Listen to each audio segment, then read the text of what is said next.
신약성경 마태복음 5장 33절에서 37절 말씀, 제가 한 절 먼저 읽고 그 다음에 여러분이 읽고 돌아가면서 저와 여러분이 교독하도록 하겠습니다. 제가 먼저 읽겠습니다.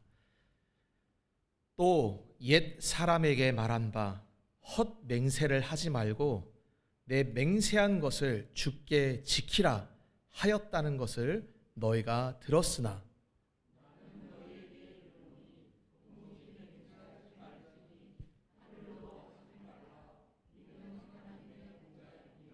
땅으로도 하지 말라 이는 하나님의 발등상이미요 예루살렘으로도 하지 말라 이는 큰 임금의 성이요.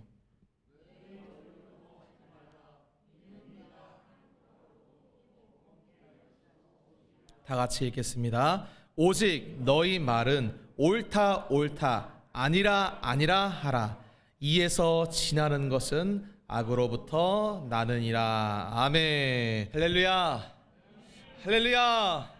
다시 한번 우리 새겹질교회 주일 예배에 참여하신 모든 분들을 진심으로 환영하고 축복합니다. 우리 주님은 좋으신 분이십니다. 우리가 좋은 걸 안 구해도 그분은 원래 애당초 좋은 분이시기에 우리에게 항상 좋은 것을 미리 준비하고 주시는 분이세요. 인간 부모는 게으를 수 있지 않습니까? 저는 제 자식들 볼 때마다 늘 가끔 부끄러울 때가 있어요. 분명히 애들한테 필요하고 해줘야 되는 부모의 이름에도 불구하고 애들이 얘기하기 전까지는 외면하고 모른 채 하다가 뒤늦게 자식이 해달라고 하면 그때 가서 제가 자식에게 이렇게 해줄 때가 가끔씩 있습니다. 근데 우리 하나님 아버지는 우리가 필요로 하는 모든 것을 이미 다 알고 계신 분이세요. 구하지 않아도 미리 알고 계신다고 말씀하신 분이 바로 우리 하나님이십니다. 그럼 왜 말씀하고 아는데 왜 안 해주십니까? 나 돈 필요한 거 아는데 왜 안 주십니까? 나 집도 필요하고 나 결혼도 해야 되고 직장도 가져야 되고 나 온갖 필요한 게 많습니다. 다 아세요. 알고 주기는 주시는데 하나님이 참 진실한 분이시라 썩어져 없어질 것이 진짜인 것처럼 우리에게 주는 그런 거짓된 짓은 하나님이 하실 수가 없는 분이십니다. 왜? 그분이 진실하신 분이시기 때문이에요. 세상에 썩어질 빵 준 다음에 이게 양식이다, 이거 먹으면 산다라는 그런 거짓말을 우리 하나님은 하실 수가 없는 분이십니다. 줬다 하면 영생의 양식을 주시고, 배우자, 요즘 제가 예전에는 이혼율이 높다 뭐 이런 걱정했는데 요즘은 결혼 자체를 안 하는 문화가 팽배하다는 얘기를 제가 많이 들었습니다. 결혼 자체를 안 하는 거예요. 여러 가지 사회학적 이유, 개인적 이유가 있겠지요. 결혼은 사실은 해야 됩니다. 특별한 사명 받은 사람 외에는 결혼은 하나님의 명령입니다. 그냥 안 하는 거예요. 여러 가지 이유가 있을 수 있습니다. 마음에 드는 배우자가 없습니다. 배우자 내려주십시오. 좋은 배우자. 주님은 배우자 주셨습니다. 우리의 신랑 예수 그리스도. 바람피지 아니하시고 나한테 거짓말하지 아니하시고 그 사랑을 변개치 않는 진짜 우리의 배우자를 하나님은 내려주신 거예요. 제가 예전에 이제 여기 동탄에 있을 때 성도님들한테 옆에 배우자 앉았으면 얼굴 바라보고 외치라고, 당신은 가짜입니다. 여기 지금 배우자 옆에 안 앉아 있어서 그런데 이 땅에 있는 배우자가 다 가짜예요. 이게 헷갈려가지고 2000년 전 사두개인들이 예수님한테 무슨 질문했냐? 어떤 사람이 두 명이 결혼했는데 한 사람이 그 자식 없이 죽었다. 그래서 그 동생이랑 또 다시 결혼했다. 또 죽었다. 또 결혼했다. 7명이랑 결혼한 다음에 죽었는데 그럼 나중에 부활할 때는 누구의 그 남편 배우자가 이렇게 되냐? 이런 미련하고 어리석은 질문을 합니다. 그때 예수님이 정확히 그들에게 얘기해요. 그 성경에 박식하다 했던 박사들에게 너희는 하나님의 능력도 모르고 성경도 모른다라고 얘기합니다. 너희가 크게 오해했다. 부활의 때는 십장가 간다 안 간다? 안 갑니다. 이 십장가 안 간다는 것은 이 땅에서의 어떤 그 인간관계가 전부 제로베이스로 없어진다는 거예요. 구원이라는 것은 개별적인 겁니다. 예수님이 두 사람이 같이 누워있지만 한 사람은 데려감을 당하고 한 사람은 버림받는다는 얘기를, 이게 두 사람 같이 자는 게 동성애겠습니까? 부부를 얘기하는 거예요. 부부라 할지라도 내가 예수 믿고 내가 구원받는 거지, 내 남편이 뭐 목사님입니다, 내 아내가 뭐 권사입니다, 뭐 우리 아버지가 뭡니다, 전혀 상관이 없습니다. 이 땅에서는 우리가 육신의 그 혈족, 가족의 연을 맺고 살아가지만 구원이라는 것은 뭐 남편, 마누라, 뭐 부모, 자식 상관이 없어요. 내가 예수님을 내 신랑으로 모시고 내가 믿어야 되는 것입니다. 그럼 천국 가면 나의 영원한 신랑이 예수님이신 거예요. 신랑 된다는 거, 그럼 우린 다 여자입니까? 이런 말이 아니라 예수님과 영원토록 그 첫사랑의 그 설렘과 폭발하는 그 사랑의 감정을 가지고 영원히 사는 곳이 바로 천국이에요. 그런 복을 준비하고 계신 하나님께서 우리에게 좋은 배우자 줬다 한들 이게 진짜 배우자라고 그렇게 거짓말을 하시겠습니까? 저도 사실은 이게 저 팔불출입니다. 제가 한마디 하겠습니다. 팔불출로서 저는 세상에서 제 아내처럼 좋은 여자를 본 적이 없어요, 진짜. 그러면 제 아내가 저의 영원한 배우자겠냐고요? 아니에요. 제 아내도 신랑은 예수님이고 저도 제 신랑은 예수님이에요. 천국 가면 여기 우리 어머니도 앉아 계신데 천국 가면 저희 어머니고 제가 아는 어머니가 아니에요. 그때는 20대 완벽한 미스코리아 뺨치는 모습으로 아름다운 처녀의 모습으로 예수님과 같이 있고 저도 그 모습으로 있습니다. 그러니까 이 땅에서 부모 자식의 관계, 뭐 유교에서는 그래요. 그 부모에게 뭐 49제 지나고 하면서 부모님의 그 늙어 죽어가는 그 부모님의 그 모습, 그럼에도 불구하고 자식을 사랑했던 그 부모의 모습을 막 생각하면서 막 부모에 대한 애절한 마음을 막 생각하고 죽으면 끝이에요. 이게 좀 인간적으로는 부정하다, 매정하다라고 볼 수 있겠지만 끝나버립니다. 천국 갔더니 어떤 목사님이 그러더라고요. 예수님을 뜨겁게 만난 목사님입니다. 그래서 지금 목회를 하고 계시긴 한데 지금도 하고 계십니다. 그분이 자기 아버지를 너무나 사랑했던 분인데 아버지를 여의고 나중에 뒤늦게 예수님을 믿고 목사가 됐어. 자기가 성경을 보니까 자기 아버지가 지옥 간 거라. 구원 못 받은 거야. 예수님을 들어본 적도 없고 자기가 죽을 때 예수님을 영접한 적도 없고 그냥 죽었어. 예수님이 어떤 분인지를 알지 못하고 죽었어. 자기도 그때 예수님을 몰랐던 거예요. 왜냐하면 기독교인도 아니고 목사도 아니었으니까. 자기는 죽어서 천국 갔더니 자기 육친의 아버지였던 자가 지옥에 가 있는 거라. 그러면 천국 가가지고 예수님 옷자락 멱살 잡고 왜 내 부모 구원 안 했냐고, 지옥에서 저렇게 불지옥에서 고통당하고 있는 거를 그렇게 잔인하게 바라보고 있을 수 있냐라고 예수를 우리가 욕하느냐? 욕 안 합니다, 여러분. 지옥 가고 천국 가는 거는 창조주 하나님의 영원한 선택과 유기에 따라서 그냥 선하신 하나님이 그렇게 결정하는 걸로 끝나는 거예요. 제가 얘기하지 않습니까? 교회당에 와서 예배드리고 예수님에 대해서 듣는 거는 온 우주 만물의 모든 피조물을 다 동원해서 합쳐놔서 얘기를 해도 우리처럼 복받은 피조물은 온 우주상에 존재하지 않습니다. 왜냐? 우리는 영원한 복을 주님이 주시기 위해 이곳에 불러주신 거예요. 세상에 어떠한 피조물이, 어떠한 존재가 우리 같은 복을 받았습니까? 그 복은 이루 말할 수 없는 복이에요. 참된 복입니다. 그 복을 받았을 때 우리 성도들이 왜 칼막스가 공산주의자들이 왜 혁명 일으킨다고 할 때 기독교를 욕했느냐? 야, 저 종교는 인민의 아편이다. 우리를 향해서 하는 말이 마약쟁이라고 욕했던 거예요. 왜? 야, 이 부조리한 세상을 봐라. 부르주아들이 전부 갖고 간다. 노동자들이야 단결하라. 뒤집어 엎어라. 유토피아를 만들자고 했을 때 크리스찬들은 상관 안 했어요. 뭐 부자일 수도 있고 가난할 수도 있고 어차피 이 세상에선 난 소망이 없다.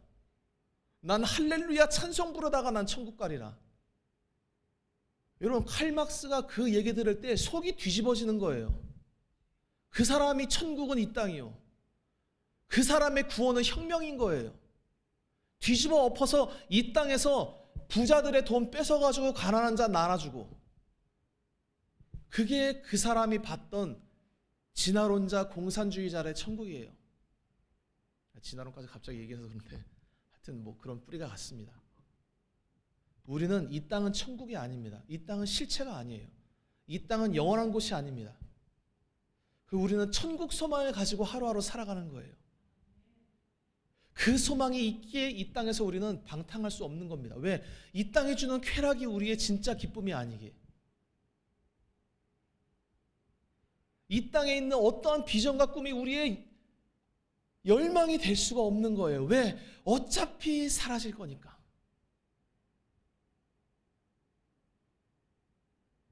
어떤 중학생이 선생님이 물어봤다 그러더라고요. 너 앞으로 꿈이 뭐냐? 저는 앞으로 뭐 제 친구들은 꿈이 지금까지 생각나는 친구가 있습니다. 필통에다가 서울대 그 대문 사진 붙여놓고 저는 서울 법대 가는 게 꿈입니다. 서울 법대 갔습니다. 지금 판사하고 있습니다. 또 어떤 친구는 저는 서울대도 좋긴 한데 저는 현실적으로 전 치대 가서 그냥 돈 많이 벌고 싶어요. 걔는 서울대는 못 갔는데 치대 갔어요. 돈 잘 벌고 잘 삽니다. 그런 꿈. 물론 그런 꿈이 없어야 되냐? 그건 아니에요. 근데 그게 진짜냐 이거죠. 그게. 크리스찬이 교회에서 하나님이 우리에게 영원한 소망이 되신다고 할 때 사람들은 이게 와닿지가 않는 거예요. 왜? 손에 안 잡히니까. 우리의 진실한 그 공산주의자들한테 너희들은 마약쟁이라고 손가락질 받으면서 지켰던 신앙이 뭐냐? 왜 이 땅에 이 부조리가 있는데 너희들은 혁명 일으키시냐? 왜 뒤집어 엎지 않냐? 우리는 그냥 하나님이 그렇게 원래 하시는 분이라고. 그분은 부자를 만드시기도 하고 가난한 자를 만드시기도 하고. 부자가 될 수 있으면 돼. 네가 열심히 일하고 돈 벌라고. 왜 부자 거를 뺏어서 가난한 자 주냐고. 하나님의 역할에 따라 다 나눠놓은 거예요. 여러분, 우리가 부자가 된다 한들 솔로몬처럼 부자가 되겠습니까? 솔로몬은 마누라도 1000명이나 있었어요. 정실부인 300명, 후궁 700명. 하루에 한 명씩 잠자리를 같이 해도 3년 동안 오늘 자고 3년 후에 보자 이래야 되는 사람이, 그런 쾌락과 그런 부귀를 주님이 주시면 그냥 주님이 주셨는데 뭐라 그러겠어요? 주님은 이 땅에서 자신의 영광과 자신의 능력을 나타내기 위해 티끌 같은 인간들을 이 역할 저 역할에 맡기시긴 하지만 그건 아무것도 아니에요, 여러분. 우리의 궁극적인 존재론적 역할은 뭐냐? 창조주 하나님, 정확히 말하면 예수 그리스도의 신부가 바로 우리의 영원토록 변함없는 우리의 모습입니다. 영원히 사랑받는 거예요. 영원히 복받는 것입니다. 그 은혜를 받은 자들이 세상에 가짜 것을 달라고 하나님 앞에 기도할 때 주님이 그래서 와서 얘기하신 거예요. 구하지 말아라. 너에게 뭐가 있어야 될지는 하나님이 다 아시고 무슨 삶을 살아야 될지도 결정하시고,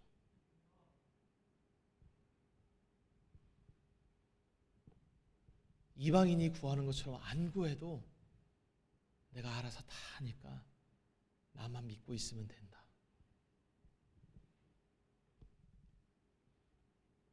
제가 아까 중학생 그 얘기했는데 그래서 그 선생님이 중학생한테 물어본 거예요. 너 꿈이 뭐냐? 그 학생이 이렇게 대답했습니다. 갑부의 아들이 되는 것이 저의 꿈입니다. 거기서 그 선생님 말문이 막혔대요. 원래 이제 저는 훌륭한 정치인이 되고 싶다. 열심히 해라. 저는 의대 가고 싶다. 그래 열심히 해라 이랬는데 갑부의 아들이 되는 것이 저의 꿈입니다. 그런데 저희 아버지가 노력을 안 하십니다. 저는 제가 갑부가 되는 게 아니라 아버지가 노력 다 하고 저는 그냥 그 갑부의 아들이 되어서 그 돈만 좀 누리고 싶습니다. 그 선생님이 하도 기가 차가지고 나도 그러고 싶긴 하다만 그런 얘기를 할 줄 몰랐던 거죠. 그 갑부의 아들이 되는 건 본인의 능력에 달려있는 게 아니에요. 아버지가 갑부여야 되는데 그 아들이 볼 때 아버지가 갑부가 아니었던 것 같습니다. 아버지 제 소원이 있습니다. 나 갑부의 아들이 되고 싶습니다. 아버지 제발 좀 열심히 돈 벌어주십시오. 더 열심히 나가서 코피 터트리면서 재테크도 좀 하시고 돈 많이 벌어서 저한테 좀 남겨주고 돌아가십시오. 우스갯소리지만 그렇게 실제로 소망하는 학생도 있습니다. 그런 꿈은 자기가 이룰 수 있는 게 아니에요.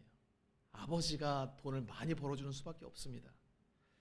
오늘 본문에 예수님께서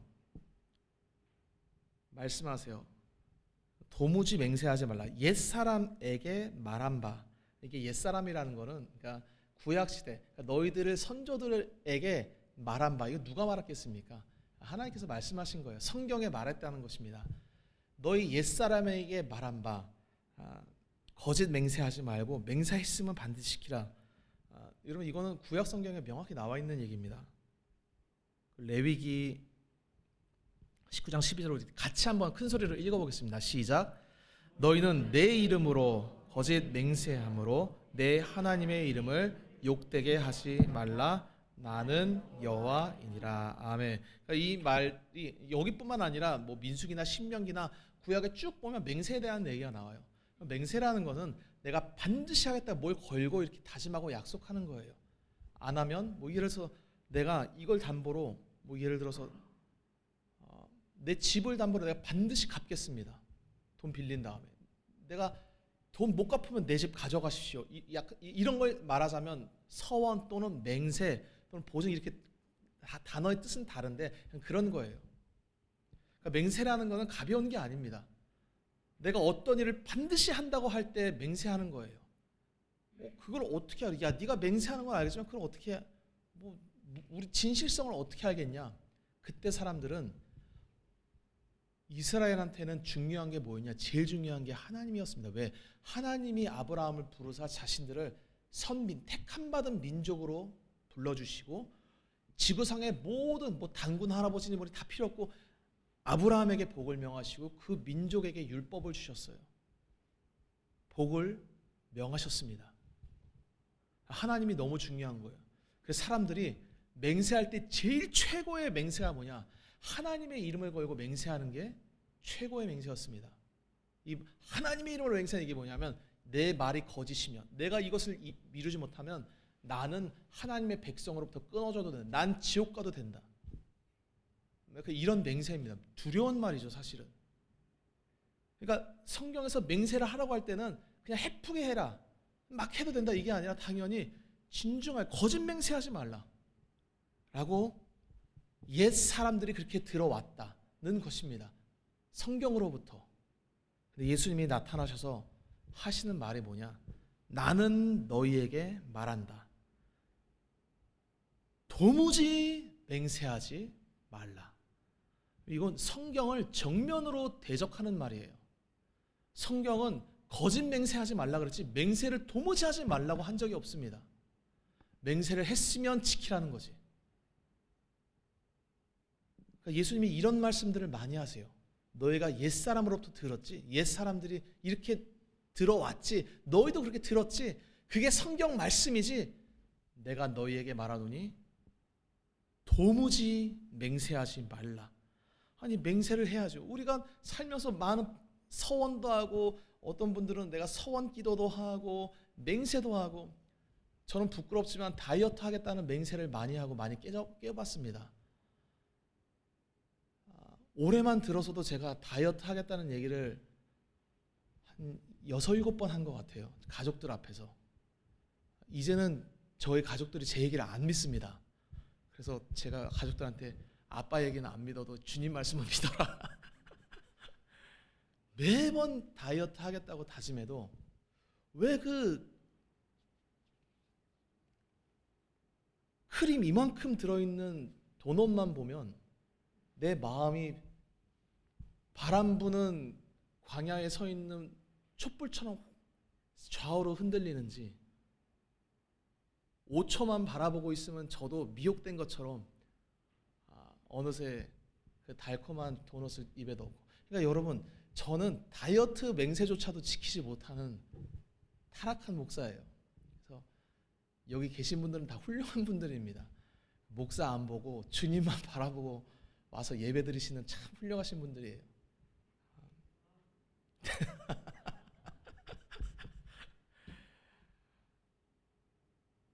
하나님이 아담 만드셨을 때 원래 아담은 하나님께 맹세 같은 거 안 했어요. 왜 안 했느냐?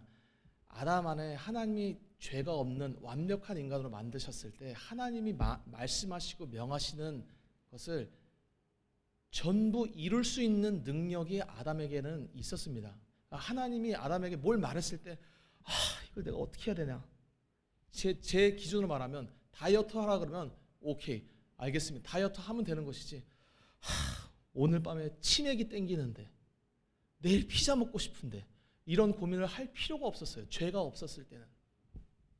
하나님이 뭘 말씀하시면 그걸 지킬 능력과 그런 것들이 다 갖추어진 자가 바로 아담이었습니다. 언제 이것이 깨지느냐? 선악과 먹고 깨진 거예요. 아담이 자기가 갖지 못했던 그 권세, 딱 한 가지를 원했습니다.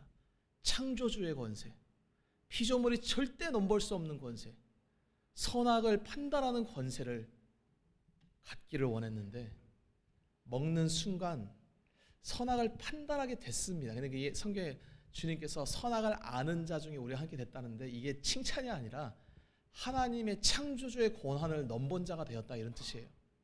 그때부터 아담에게 죄가 들어오고 부끄러움을 알게 되고 무능력함이 들어오는데, 하나님의 말씀을 알아도 지킬 능력이 없는 거예요.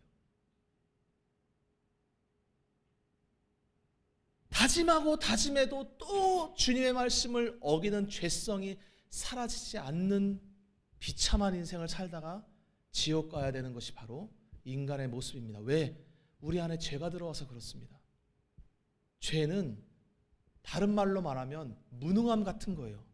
하나님이 말씀하실 때 간음하지 말라 그랬더니 바리새인들이 전부 얘기해서 우리 간음하지 않았습니다. 건방 떨고 앉아 있으니까 예수님이 오셔서 뭘 매개했느냐? 여자를 보고 음욕 품는 자마다 이미 마음에 뭘 했다? 간음했다는 거예요. 그랬더니 2000년 전 바리새인보다 더 건방 떠는 저 수백 년 전 수도승들이 나는 음욕도 안 품겠습니다 하고 만들어 놓은 중세 수도원이 바로 여자가 못 들어가는 수도원이 있어요. 평생에 태어나서 여자라는 존재를 글로만 안 거예요. 여자라는 존재가 있는데 남자랑 다릅니다. 글로만 알고 태어나서 죽을 때까지 여자를 안 보고 산 거예요. 음욕 안 품겠다고.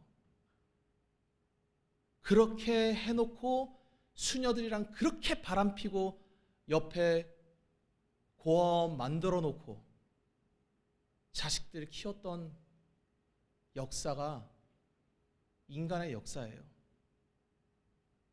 우리는 그들 욕할 수 있느냐? 욕 못합니다.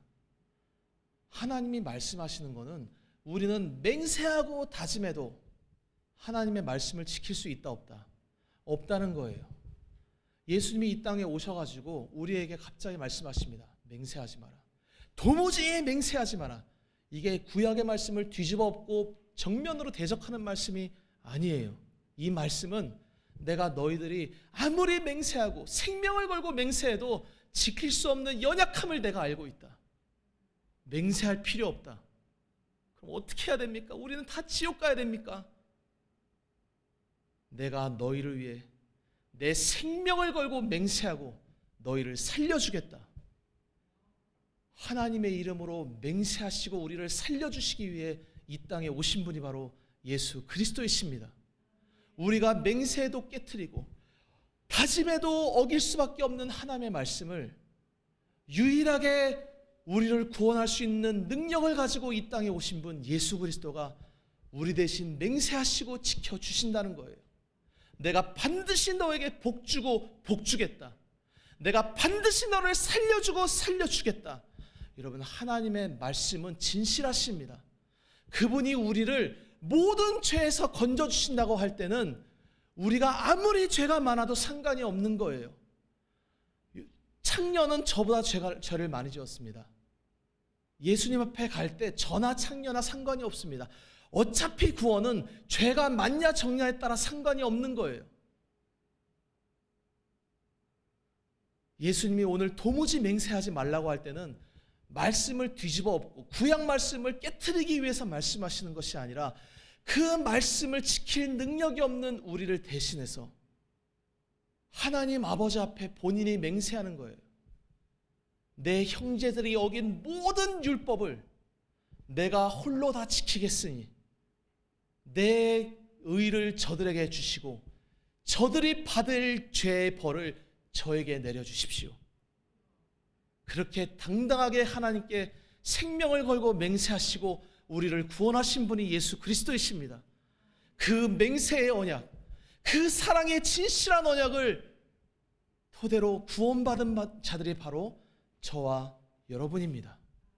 사랑하는 성도 여러분, 성도는 내 맹세로 하나님 앞에 건방 떨 수 있는 자들이 아니에요. 우리는 하나님의 말씀을 지키겠다고 이 시간 눈물을 흘리며 기도해도 나가서 또 넘어질 수 있는 연약한 자들이 바로 우리들입니다. 주님도 그걸 아세요. 베드로는 주님 앞에 다른 모든 제자들은 부인할지언정 나는 주님 부인하지 않겠습니다.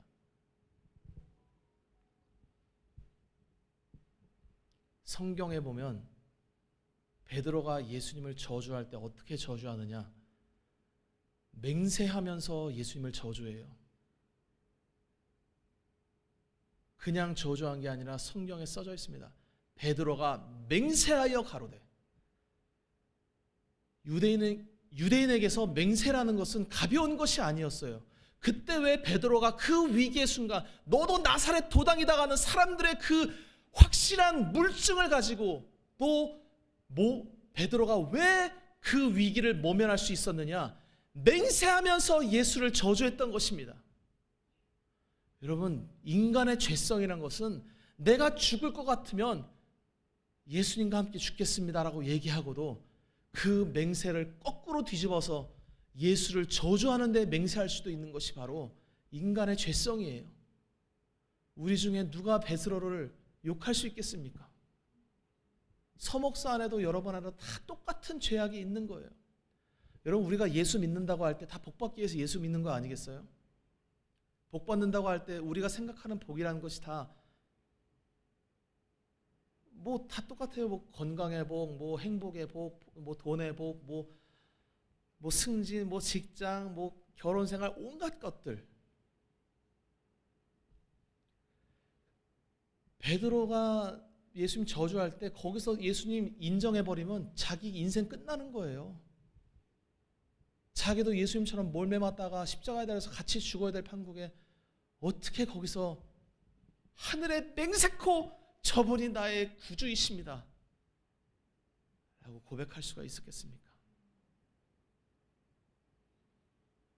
그렇게 맹세를 하나님 저주하는 데다 사용한 지옥에 가 마땅한 베드로를 예수님은 자신의 맹세를 끝까지 지키는 진실한 분이신지라 그 베드로를 또다시 찾아오셔서 자신의 사랑에 변개치 아니하심을 보여주시며 사도로 우뚝 세워주신 분이 바로 우리 주 예수 그리스도이십니다. 예수님의 사랑의 언약은 영원토록 변개치 않는 거예요. 그분만이 믿을 수 있는 진실한 분이십니다. 여러분, 예수님이 맹세로 우리에게 다짐하실 때 사실 그분은 맹세 안 해도 원래 말씀만 하셔도 지킬 수 있는 분이세요. 거짓지 아니하십니다. 히브리서에 말씀하잖아요. 약속하신 걸 또 맹세하여 가라사대 내가 반드시 너에게 복주고 복주리라. 그 복이 세상에 썩어져 버릴, 티끌처럼 날아가 버릴 그런 거짓된 복이 아니라 영원토록 변함없는, 영원 무궁토록 누릴 수 있는 기쁨과 희락과 생명의 복을 주님이 우리에게 허락하여 주셨습니다. 예수님은 진짜 전능하신 구원자이십니다. 할렐루야. 그 은혜를 우리에게 주셨건만 사람들은 그 예수가 내 인생 문제 해결해 주지 않는다고 얼마나 예수를 조롱하는지. 마태복음 26장 63절로 65절 우리 좀 길지만 같이 한 목소리로 한번 읽어보겠습니다. 시작. 예수께서 침묵하시거늘 대제사장이 이르되 내가 너로 살아계신 하나님께 맹세하게 하노니 네가 하나님의 아들 그리스도인지 우리에게 말하라. 예수께서 이르시되 내가 말하였느니라. 그러나 내가 너희에게 이르노니 이후에 인자가 권능의 우편에 앉아 있는 것과 하늘 구름을 타고 오는 것을 너희가 보리라 하시니 이에 대제사장이 자기 옷을 찢으며 이르되 그가 신성 모독하는 말을 하였으니 어찌 더 증인을 요구하리요. 보라 너희가 지금 이 신성 모독하는 말을 들었도다. 아멘. 그럼 대제사장은 성경을 모르는 자는 대제사장이 될 수 없습니다. 다 아는 거예요. 이 대제사장이 예수님한테 말했습니다. 하나님께 맹세하고 얘기해라. 너가 하나님의 아들 그리스도냐. 주님은 분명히 말씀하셨습니다. 내가 말하였느니라. 옳다라고 말하신 거예요. 이게 우리나라 표현은 좀 그렇긴 한데 맞다. 근데 유대인들이 생각했던 메시아, 유대인들이 소망했던 구원자란 하나님의 권능 우편에 앉아서 하늘 구름을 타고 오셔서 바리새인들을 구원해주고 딴 민족들 전부 지옥 보내는, 한 손에는 부귀영화와 한 손에는 권세를 가지고 찾아오는 메시아를 원했던 거예요. 내 인생이 지금 이스라엘이 로마 속국이 돼가지고 괴로움을 당하고 있습니다. 우리 인생이 이렇게 고난당하고 있습니다. 그거를 풀어줄 수 있는 자가 대제사장이 기다리고 있던 메시아였어요. 근데 지금 대제사장 앞에 메시아란 자가 있는데 어떠한 모습으로 있느냐? 자기 몸 하나 건사할 능력이 없어서 로마 군인한테 로마로부터 우리를 건져주는 건 고사하고 로마 병장한테 채찍으로 얻어맞고 있는 무능한 예수를 보니 자기가 생각할 때 하나님의 권능의 우편에 앉아서 하늘의 구름을 타고 오셔야 될 메시아가 이런 비참한 나사렛 예수일 리가 없다. 이제가 하는 말은 거짓말이다. 그리고 신성모독이라고 욕한 것입니다. 사랑하는 성도 여러분, 예수님이 우리에게 돈 안 줬다. 예수님이 내 인생에 진급 안 시켜줬다. 여러분, 저는 진급의 문제에 있어서 저는 그런 어떤 사회생활을 잠깐 맛보긴 했지만 이름만 대면 다 아는 그 유명한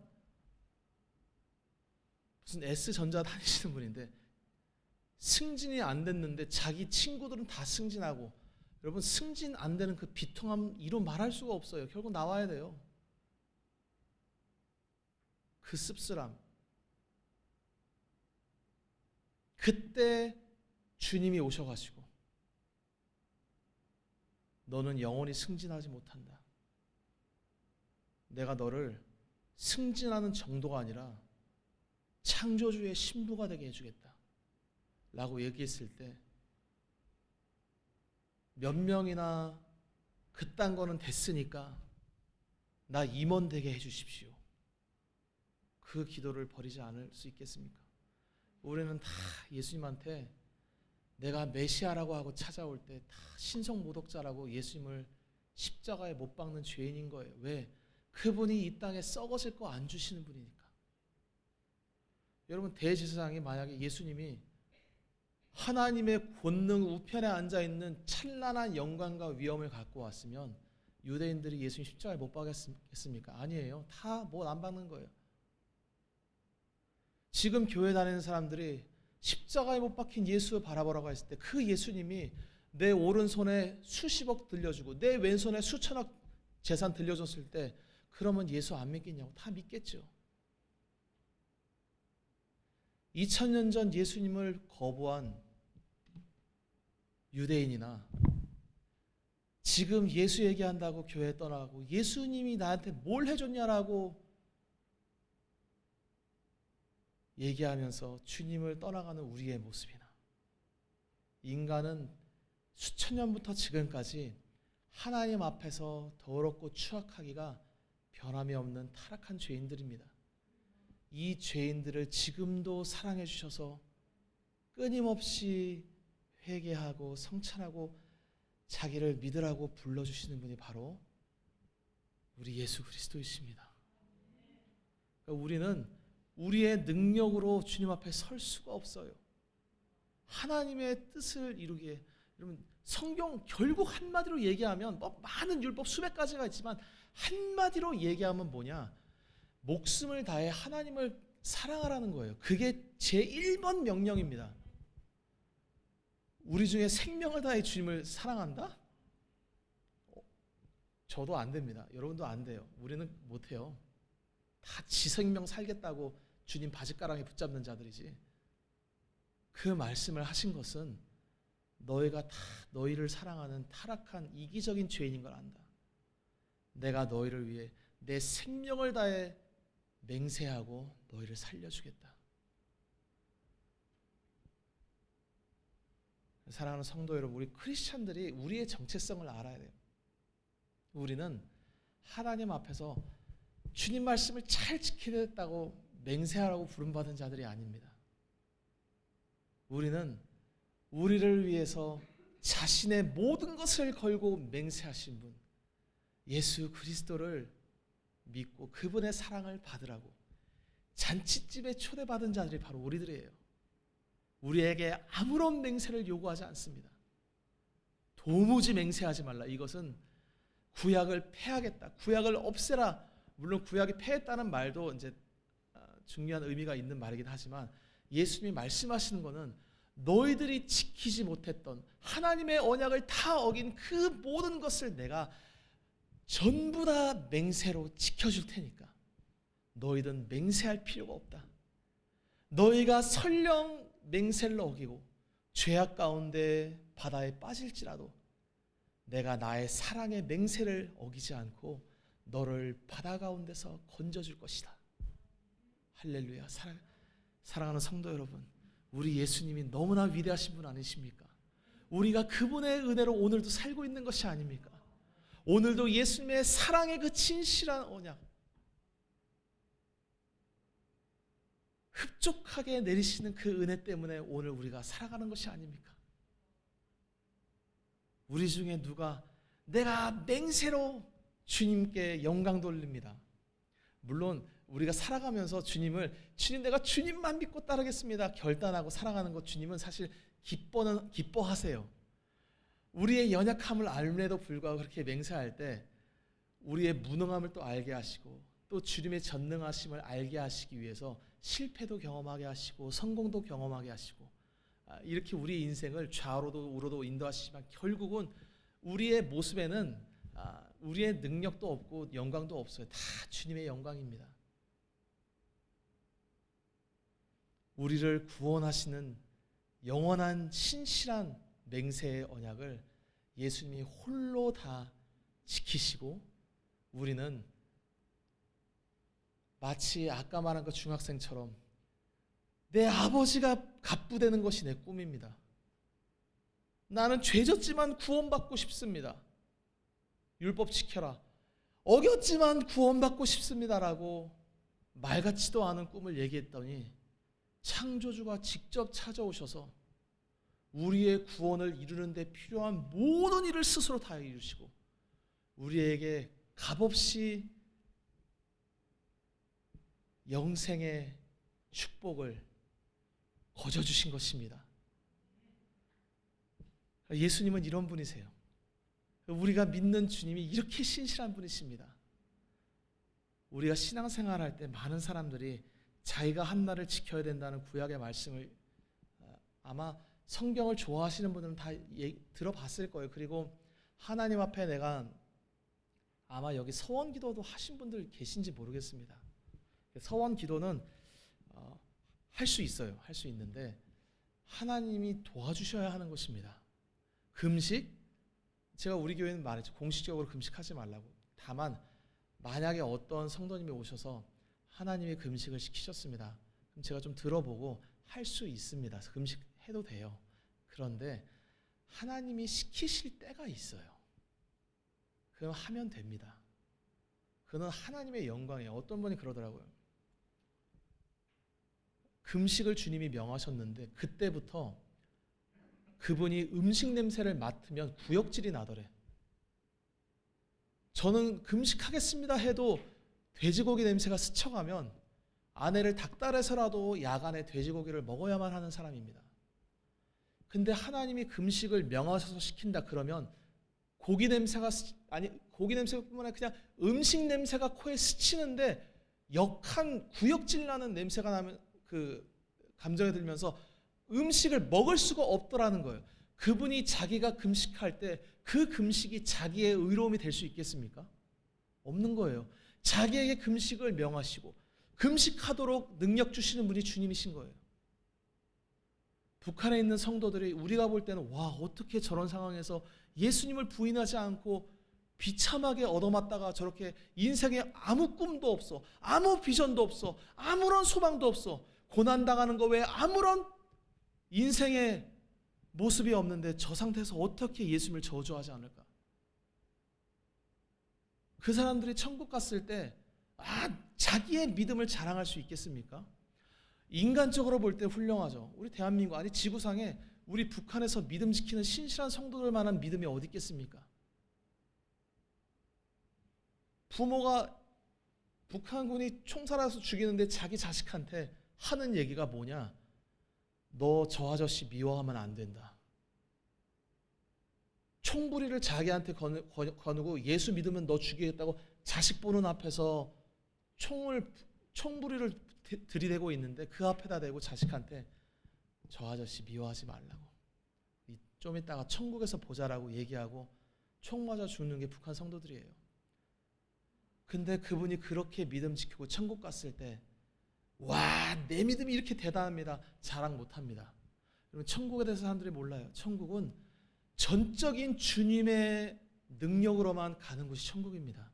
믿음도 주님의 능력이에요. 각 사람에게 믿음을 나눠주시는 분이 예수님이십니다. 그 로마서에 말하잖아요. 남의 하인을 판단하는 넌 누구냐? 그 자가 넘어지고 서는 것이 주인의 손에 달려있으니 그가 세움을 받으리라. 이 땅에서 우린 다 몰라요. 저도 목회하다가 이미 도망간 경력이, 이미 저는 깜빵 가서 제 주민증에 빨간 줄 비유하자면 줄 간자가 바로 서찬호 목사입니다. 여기 초창기부터 있던 분들은 다 알아요. 제가 교회 버리고 도망가려고 그랬던 거. 사람도 안 모이지. 다음 달에 월세를 어떻게 내고 살해는 받을 수 있는지 미치겠더라고요. 그 상황에서 주님이 불렀으니까, 있으라고 했으니까 있을 수 있다? 있을 수 있는 분들이 있습니다. 제 주변에 훌륭한 목사님들 많이 계세요. 저는 아닙니다. 저는 사실 그래서 권면드려요. 저는 타락한 목사니까 우리 교회 등록하려면 1년쯤 다녀보시고 저를 아시고 등록하시라고 제가 우스갯소리로 얘기했던 게 아니에요. 우리 세겹주의 교인들한테. 그랬더니 다들 한 두세 달 다니다가 에이 모르겠습니다 그냥 등록증 들이밀고 그러시던데, 목사고 자시고 필요 없어요. 구원은 주님이 붙들어줘야 구원받는 것입니다. 오늘 내가 믿음 있어도 주님이 안 붙들어 주시면 믿음이 사라질 수 있는 것이 피조물이에요. 오늘의 내 믿음이 내일의 나의 모습이냐? 안 그렇습니다. 우리는 죽을 때까지 예수님만을 의지하고 살아갈 수밖에 없는 거예요. 근데 그분이 참 놀라운 게 뭐냐? 영원히 변개치 않는 사랑의 신실한 맹세와 언약을 가지고 우리에게 찾아오신 분이세요. 그 사랑의 음성을 오늘도 저와 여러분에게 들려주고 있으십니다. 내가 너를 영원토록 버리지 않겠다. 예수님이 안 버리시면 안 버리는 거예요. 우리는 오늘도 그분의 품 안에 안겨서 할렐루야 찬양 부르면서 기뻐하는 복된 자들입니다. 그러므로 여러분 신앙생활할 때 내가 뭘 못한 것 때문에 낙심하지 마십시오. 물론 낙심될 때가 있어요. 하지만 주님은 얼마나 전능하시냐. 베드로가 자기를 저주했을 때 또 찾아오셔서 베드로가 얼마나 위대한 사도로 쓰임받았냐. 오순절 성령에 강림하고 사람들에게 전도하는데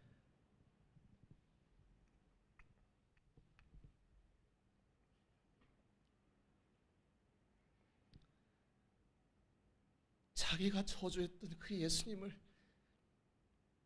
눈물로 사람들한테 증거하는 거예요. 그분이 저를 용서해 주셨다고.